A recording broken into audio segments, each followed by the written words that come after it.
अखंड ज्योति दिसंबर 2021 शीर्षक है समग्र स्वास्थ्य की प्राप्ति हेतु एक अभूतपूर्व कदम। अपनों से अपनी बात। मनुष्य के द्वारा ग्रहण किए जाने वाला अन्न भी उसके शरीर का निर्माण करता है। शरीर को ग्रहण किया गया अन्न औषधि वनस्पतियों का रूपांतरण कहा जा सकता है। यदि शरीर को ये पोषक तत्व ना प्राप्त हो तो शरीर का स्वयं को जीवित रख पाना संभव न हो सकेगा। इन पोषक पदार्थों में उपस्थित रासायनिक तत्वों का परस्पर संतुलन ही मानवीय काया की जीवन शक्ति का मूल आधार कहा जा सकता है। इसीलिए ग्रहण किए जाने वाले आहार में यदि असंतुलन असंतुलन अथवा विषाक्तता का समावेश हो जाए तो शरीर में रोग विकृतियां इत्यादि पनपने लगते हैं। इन विकृतियों को सुधारने के लिए चाहे आधुनिक चिकित्सा विज्ञान हो अथवा वनौषधि विज्ञान, सभी प्रयत्न यही करते हैं कि इस रासायनिक असंतुलन को सम्यक रूप से पुनर्स्थापित किया जाए। विषाक्त तत्वों को शरीर से निकालने की एवं आवश्यक तत्वों को शरीर में पूर्ति ही कमोवेश हर चिकित्सा पद्धति का आधार मानी जा सकती है।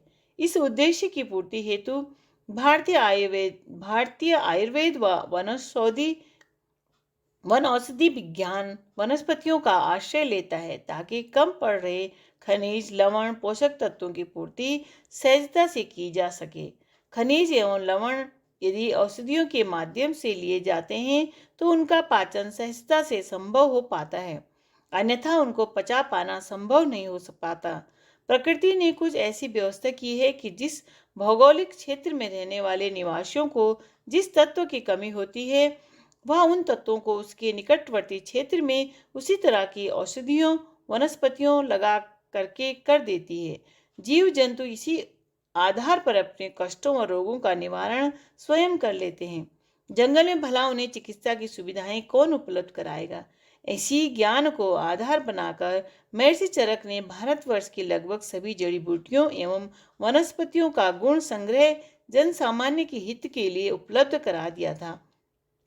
सारांश यह कहा जा सकता है कि उनके प्रयत्न का ही यह परिणाम था कि मनुष्य इस सत्य से विज्ञ हो सका कि शरीर की रुग्णता और दुर्बलता से सहज ही लड़ा जा सकता है। शर्त एक ही है कि उन औषधियों पोषक पदार्थों का सही एवं सटीक ज्ञान हो। इसी ज्ञान के आधार पर सुषेण वैद्य ने संजीवनी बूटी का उल्लेख करके भगवान लक्ष्मण का उपचार किया था। हुमायूं से लेकर इब्राहिम लोदी के कष्टों का निवारण इसी तरह के ज्ञान से संभव हो पाया था। च्यवन ऋषि की नेत्र ज्योति अश्वनी कुमारों ने इसी ज्ञान के आधार पर लौटा दी थी। उसी के उपरांत च्यवनप्राश अवलेह जनसाधारण के लिए सहजता से उपलब्ध कराया जाता रहा है। शरीर की जीर्ण एवं रोगी हो चुकी कोशिकाओं को क्षय करके नई एवं नूतन कोशिकाओं को कायाकल्प के प्रयोग के माध्यम से सफल बनाया जाता था। सांप के जहर से लेकर कैंसर जैसे असाध्य रोगों की चिकित्सा ऐसे ही प्रयोगों द्वारा वर्षों से की जाती रही। इसे एक दुर्भाग्य ही कहेंगे कि प्रकृति प्रदत्त इन दिव्य अनुदानों को भूलकर आज मानवीय समुदाय केमिकलों टॉनिकों एंटीबायोटिकों के पीछे बुरी तरह से भागता नजर आता है। तकलीफों के रात भर में निवारण करने की जिद ने इंसान की समझ को कुंद कर दिया है और वह यह भूल सा बैठा है कि इन तीव्र उत्तेजक मादक पदार्थों को बारंबार लेने का दुष्परिणाम क्या होता है। रोग तो थोड़े दिन में चला जाता है पर उन जहरीली दवाइयों का जहर लंबे समय तक इंसान को भांति भांति के कष्ट उपहार में देता रहता है। उपचार की आशा के साथ गए लोग नए संकट और नवीन परेशानियों लेकर के लौटते हैं। मानवीय समुदाय में बुरी तरह से व्याप्त इन समस्याओं का सटीक समाधान देने के उद्देश्य से ही परम पूज्य गुरुदेव ने इस ऋषि परंपरा का पुनर्जीवन शांति कुंज के पुनीत प्रांगण में किया। यहाँ पर उनके द्वारा चलाए गए अनेकों अद्भुत प्रयोगों में एक प्रयोग इस ऋषि परंपरा का पुनर्जीवन करना रहा है।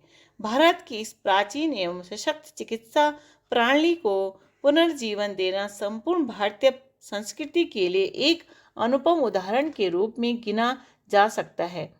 हमारे अपने ज्ञान के प्रति स्वाभिमान का भाव जगाने के अतिरिक्त इस परंपरा को पुनर्जीवन देने का एक महत्वपूर्ण लाभ यह हुआ है कि अनेक लोग जो आधुनिक चिकित्सा विज्ञान के महंगे इलाजों को करा पाने के लिए आर्थिक आधार को नहीं रखते हैं, वे इस माध्यम से अपने रोगों का सहज समाधान पा लेते हैं। आज शांति कुंज में स्थापित आयुर्वेद फार्मेसी में 80 से ज्यादा औषधियों का निर्माण किया जाता है। प्रज्ञा पेय से लेकर के सरस्वती पंचक जैसी अद्भुत औषधियों का निर्माण यहाँ पर किया जा रहा है, जिनको लेने के लिए देश विदेश से व्यक्तियों का तांता सदा लगा रहता है।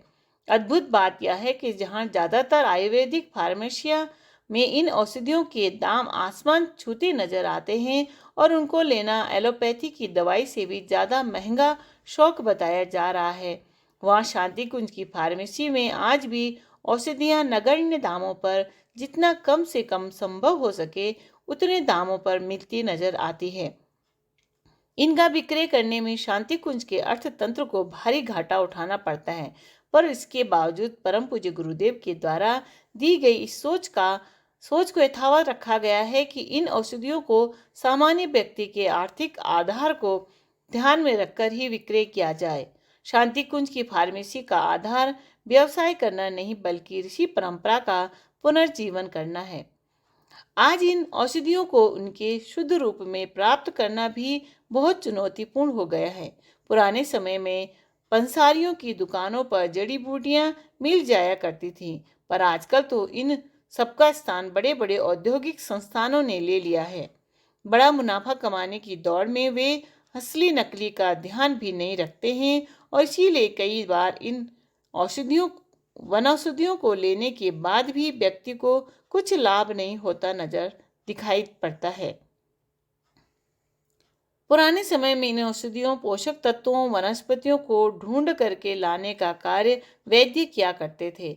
आजकल उन वैद्य का स्थान मजदूरों ने ले लिया है, जिन्हें यह भी ढंग से नहीं पता होता है कि किस औषधि का चिकित्सकीय गुण किस उसके कौन से हिस्से में है। इसीलिए बड़े बड़े नामों वाली बड़ी बड़ी आयुर्वेदिक फार्मेसियों की दवाइयाँ भी कारगर नहीं हो पाती हैं। इस समस्या का बेहतर समाधान परम पूज्य गुरुदेव ने वर्षों पहले ही कर दिया था, जब उन्होंने व्यवस्था बनाई कि शांति कुंज की आयुर्वेदिक फार्मेसी मात्र परिचित वैद्यों से ही जड़ी बूटियों को लिया करेगी। कई सारी जड़ी बूटियां तो हजारों किलोमीटर की यात्रा करके मंगवाई जाती रही है। यही कारण है कि आज इतने वर्ष गुजर जाने के बाद भी शांति कुंज फार्मेसी द्वारा बनाई जाने वाली जड़ी बूटियों की गुणवत्ता में तनिक सा भी अंतर नहीं आया है। इन वनौषधियों का निर्माण करने की अतिरिक्त सही जड़ी बूटियां कैसी होती है, इसका उदाहरण प्रस्तुत करने के लिए देव संस्कृति विश्वविद्यालय में एवं ब्रह्म वर्चस्व में एक विशेष उद्यान को भी लगाया गया है, ताकि लोग उन औषधियों को उनके मूल स्वरूप में कभी भी देख सकें। इन कदमों को भी मात्र यही नहीं रोका गया है, बल्कि निरंतर चलने वाले वनौषधि प्रशिक्षण सत्रों के माध्यम से इस ज्ञान को भारत के कोने कोने में ले जाया जा रहा है। इन औषधियों के चमत्कारिक गुणों से अवगत होने पर एवं उनके विषय में सही ज्ञान रखने पर गांव-गांव से इस तरह के प्रयास उत्पन्न हो सकेंगे, जिनसे इन तकलीफों को दूर करने को एक कारगर व्यवस्था बनाई जा सके। परम पूज्य गुरुदेव द्वारा शांति कुंज में स्थापित इस प्रकल्प के माध्यम से जो परिणाम सामने निकल करके आए हैं, उनको देखकर यह पूर्ण विश्वास के साथ कहा जा सकता है कि यदि इस प्रयोग की पुनरावृत्ति अन्य जगहों पर भी हो सकी तो संपूर्ण मानव जाति के कल्याण का पथ सुनिश्चित रूप से प्रशस्त हो सकेगा। सभी के समग्र स्वास्थ्य की प्राप्ति की दिशा में इसे एक महत्वपूर्ण कदम कहा जा सकता है। शिक्षाप्रद प्रसंग। जो धर्म संसार का आधार है, उस धर्म को अपने आचरण में लाओ, उसकी विडंबना मत करो। वह तुम्हारे कार्य में एक अद्वितीय सहायक है। राधे कृष्ण।